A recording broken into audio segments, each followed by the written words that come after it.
Okay, everybody, this is a continuation of the video I just posted. Anyway, I just wanted to remind you that on Wednesday, March 25th, we do have our second test, so that has not gone away. So remember that the test 2 includes chapters 5 through 8. So I would review what we did in chapters 5 through 8. That includes things like Lewis structures, mass percent, molecular geometry, electron domain geometry, valence bond theory, all kinds of that stuff. So test 2 will be chapters 5 through 8. So on the syllabus addendum, it does say that the way that we're going to do tests is you will get a 2-day window to complete the test on our Brightspace. So the window will start on the date that's indicated on the calendar. So test 2 will open up on our Brightspace March 25th at exactly 4:20. And so the way that you're going to find it is if you go to our Brightspace and you click on the folder tests, there is a document under there that says our test 2. It indicates that it starts March 25th at 4:20. You have 2 days to complete it, so it will end on March 27th at 4:20 p.m. Make sure that when you open your test that you have scratch paper, a periodic table, and your calculator ready. You will only get 1 hour and 30 minutes to complete it. So that means that you should definitely study. Don't just go into the test thinking, oh, well, I can just use Google or I can just use my textbook to do things. This test is going to be a tiny bit harder than the test that we've done before, and you only get 90 minutes to finish it. So you definitely have to study in order to complete it in the allotted time frame. Please talk to me if this is a problem, if the timing is a problem. But that's test 2, and it will give you your score right away. It won't give you the answers right away. We will wait until after the window is over to reveal the answers. So that starts March 25th. So we'll definitely start to get on that. That test was not going to go away, coronavirus or not coronavirus. Okay, so what we have to cover today is we're going to do some stuff with things called limiting reactants and something called percent yield. So the way I'm going to do these video lectures is I'm going to show you the PowerPoints that I would normally show and use this commentary in an attempt to show you the material. But what's going to be challenging about this is that me just talking at you with this is not really going to be super effective. But I would definitely take notes on the things that I talk about with these videos, because I will emphasize things that are possibly on the test or not on the test. So if you go to our Brightspace, I downloaded a whole bunch of practice problems that allow us to look at limiting reactant as well as percent yield. They're all dated March 23rd, which is Monday. So I would definitely take a look at those problems and do them until your hands fall off. For real, that's how we study chemistry, is to just do problems until you're sick of them and then do more and then drink some coffee and do some more. So those are all indicated for March 23rd on there. And if you show up to my Zoom meetings, we can talk about them in more detail and everything like that. So if you want to meet with me using Zoom, I have put a link on our Brightspace called Zoom Meetings. So if you're coming during class time, you click on this link here. If you want my Tuesday office hours, you click on this link. And if you want my Friday office hours, you click on this link. The Zoom meetings will be open during the whole class period. So I highly recommend that you come and check in with me just to see what's going on. It's not going to be a formal meeting where we're going to, it's not a super formal meeting, but I do think that you should show up and at least check in with me, see how things are going. But I would use the class time to listen to the videos that I'm making right now, as well as coming to the Zoom meeting at asking me questions about what the topics are, and like if you're stuck on a particular problem or something like that. So I think that that's the best we can do given the circumstances. So there's that. Also, I will be posting the study guides and the PowerPoints just like I always do. So that won't change. The problem sets don't change either. So that's all I have for the background material. So I did say that we were going to do stuff with limiting reactants. So let me bring up my PowerPoints with all of that. Before I do that, though, let me just remind you guys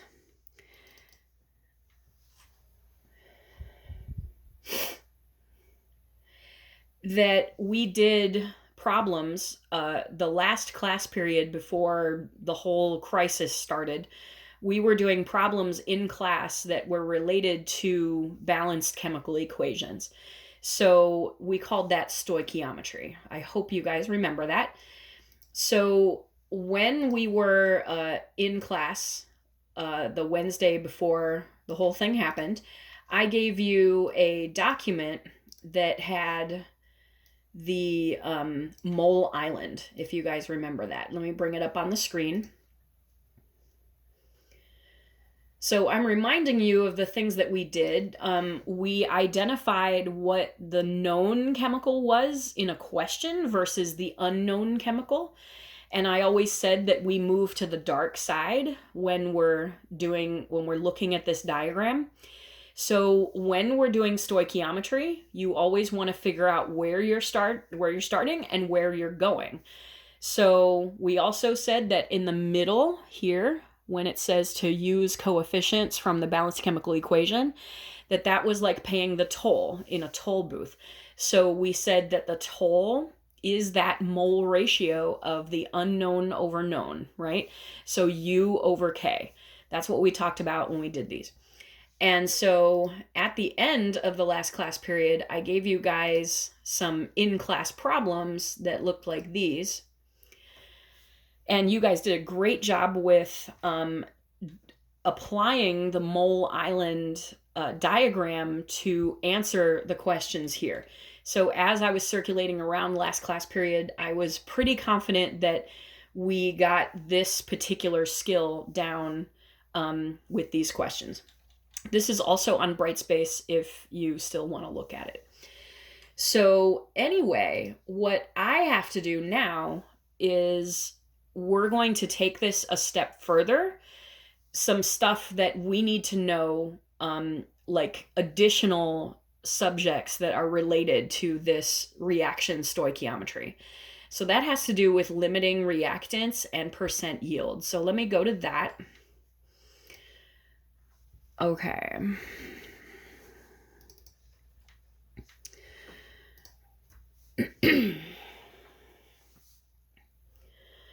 Okay, I hope you guys can see that. So this is starting with section 8.4 of the textbook. And so one of the key definitions that you want to know about limiting reactant is that literally it is the reactant that runs out first. So the way I always describe it is, let's say you go to the store and you want to make a whole bunch of peanut butter and jelly sandwiches. So you buy bread, peanut butter, and jelly, those three things. So let's say you buy 1 loaf of bread, you buy 6 jars of jelly, and 20 jars of peanut butter. So I'll say it again, 1 loaf of bread, 6 jars of jelly, and 20 jars of peanut butter. That's kind of crazy, right? So if you take all of those materials home and you start to make your peanut butter and jelly sandwiches, well, which one of those materials will run out first? Well, it will be the bread, because you only bought 1 loaf of bread. So we say that the bread is the limiting reactant in this chemical equation, if you will. It's the thing that will run out first. And so If it is the thing to run out first, then that means that it makes your bread making enterprise stop at that point.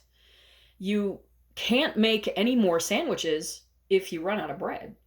So it's the same thing in a chemical reaction. If we look at this chemical reaction here, if one of these were to run out first, let's say it's the carbon monoxide. If the carbon monoxide were to run out first, then we can't make any more of this methanol material, CH3OH. So when the limiting reactant runs out, the chemical reaction literally stops. It can't go anymore. It can't make any more products. So that means that if this is the limiting reactant, then, okay, CO will be reduced to nothing. It will be gone completely, just like the bread.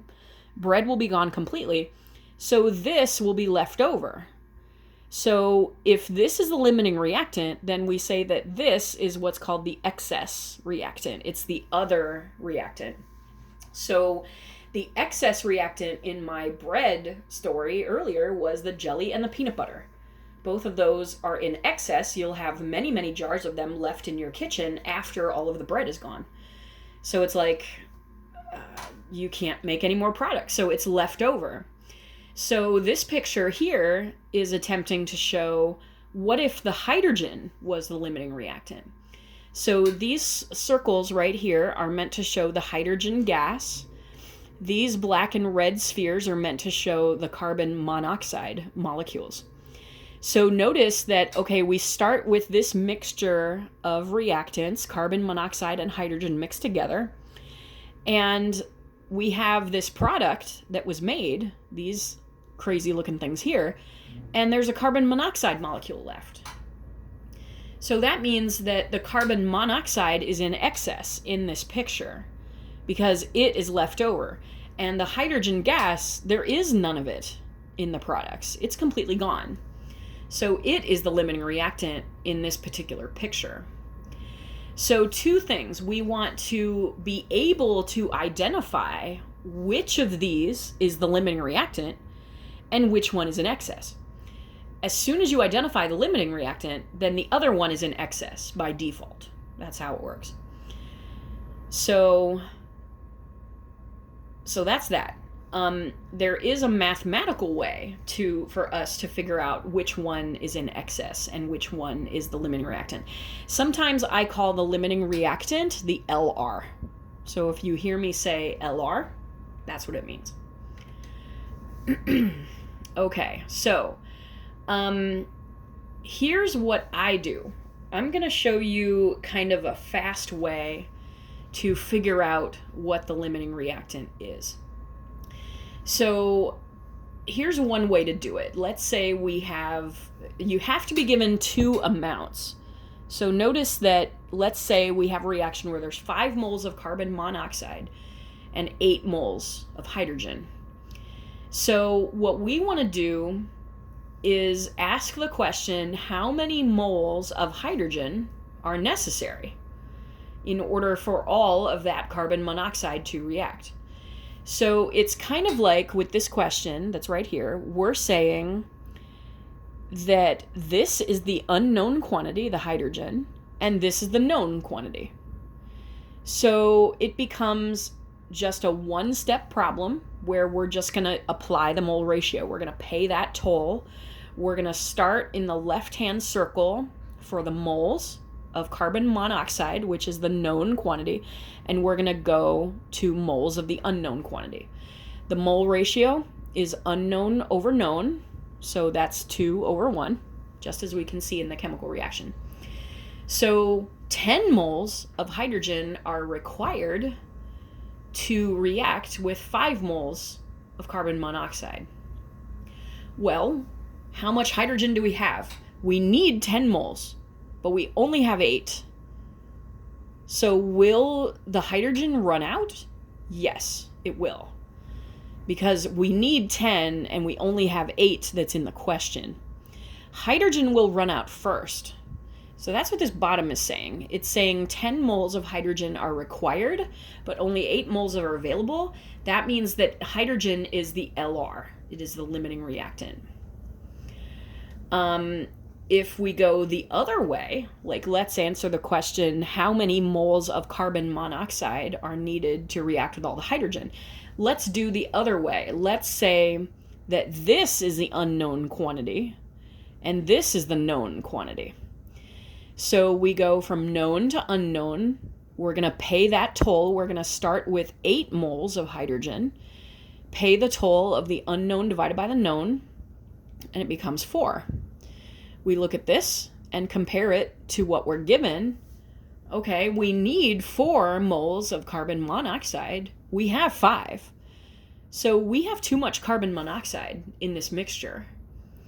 So that means carbon monoxide will be the excess reactant. So that's one way to figure out what is considered to be the limiting reactant and then what is in excess. A lot of times you don't need to do the second step, this step here, because if you already know that hydrogen is limiting, then that means the other one is in excess. So you don't need to do this second part unless you really wanted to check your work on a test or something like that. Let me show you a fast way to do this. So this way was kind of like a moderately paced way to do it. Let me show you a fast way. I'm all about fast. Okay, so we have this question here. Let's say, and this is worked example 8.7, which is in your textbook. So if you wanted to use that as a reference, go right ahead. So let's say we have this reaction. This is Alka-Seltzer. We have citric acid right here that mixes with sodium bicarbonate inside an Alka-Seltzer tablet. And it's going to do a plop, plop, fizz, fizz. It's going to make carbon dioxide, liquid water, and sodium citrate. So anyway, it says the formation of carbon dioxide causes the trademark fizzing when the tablets are dropped into a glass of water. An Alka-Seltzer tablet contains 1.700 grams of sodium bicarbonate, which is this, and 1.000 grams of citric acid, which is this. So what I like to do is whenever I'm given this question, I mentioned this in class last time we met, that I like to write the masses or whatever that they give us in the question under the chemicals. So since my computer really sucks, I don't have the ability to like write on it or anything. But what I usually do is I'll take the 1.700 and I'll put it under this chemical. Then I take the 1.000 of citric and I put it under this chemical. So that's what I do. So this should totally raise a red flag in your head. You should look at this and go, oh my God, how do I know which one is the unknown chemical? Like in the previous questions that we've done when we just did like regular mole island questions, you knew what the unknown was and what the unknown and the known, you knew those. So all you had to do was just do a mole island trip.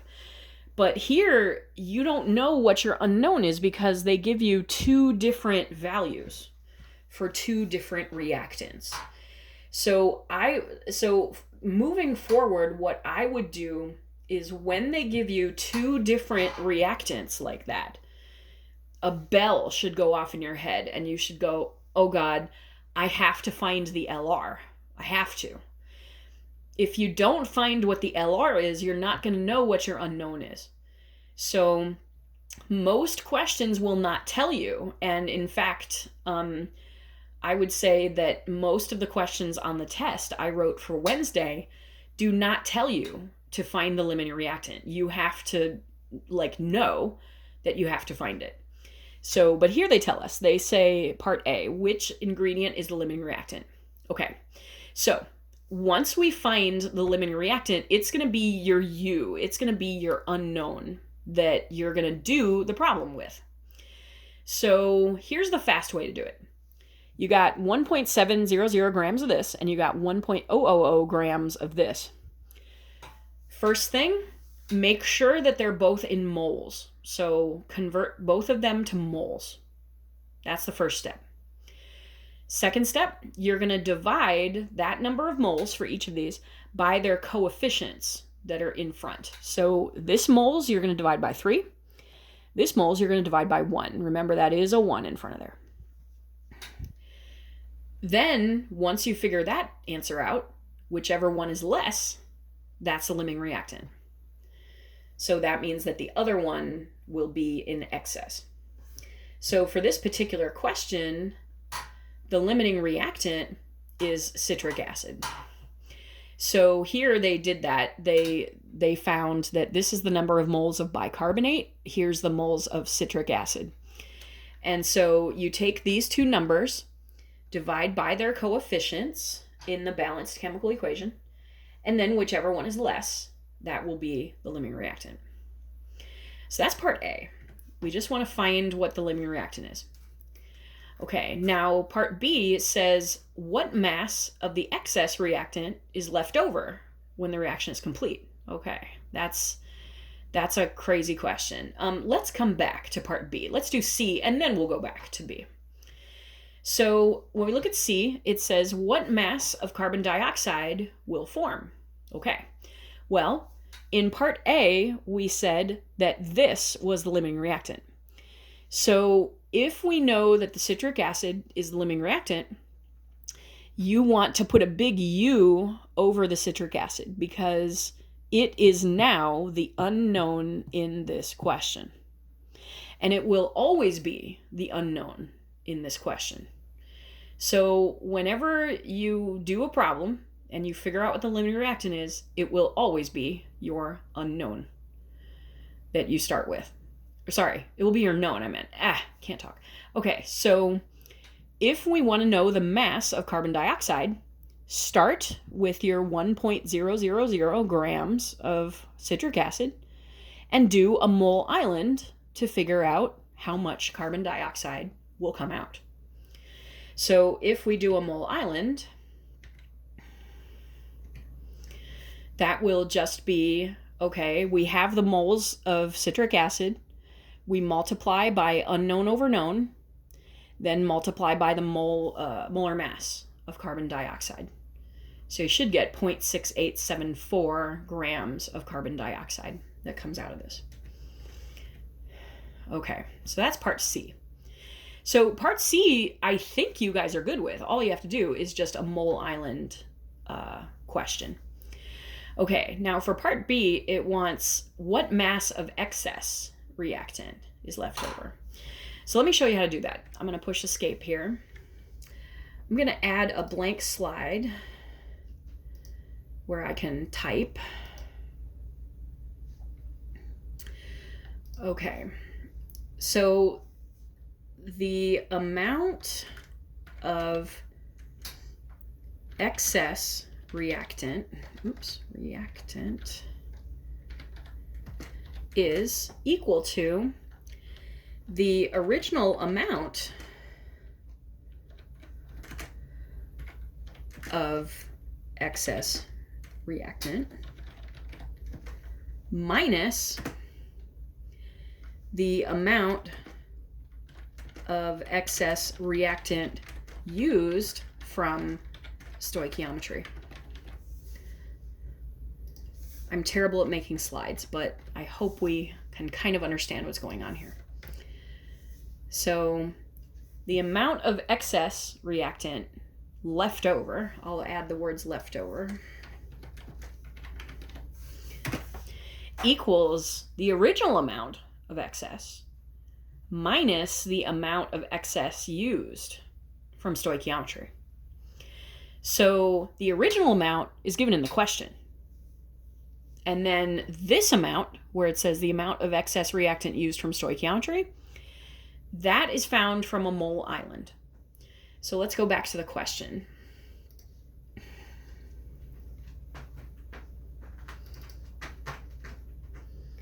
My cat is sharpening her claws on the carpet. I don't know if you can hear that. Okay, so let's look at part B again. It says, what mass of the excess is left over? Well, we established that the sodium bicarbonate is the excess reactant. Okay, so we already have a part of the equation that I typed here. We have the original amount. That's 1.700 in the question. So the original amount is 1.700. So we got that. But what we need to do is the other part where it's like the amount of the excess used from stoichiometry. So to find that out, you're going to start with the LR. Remember, we always start with the LR when we're doing future problems.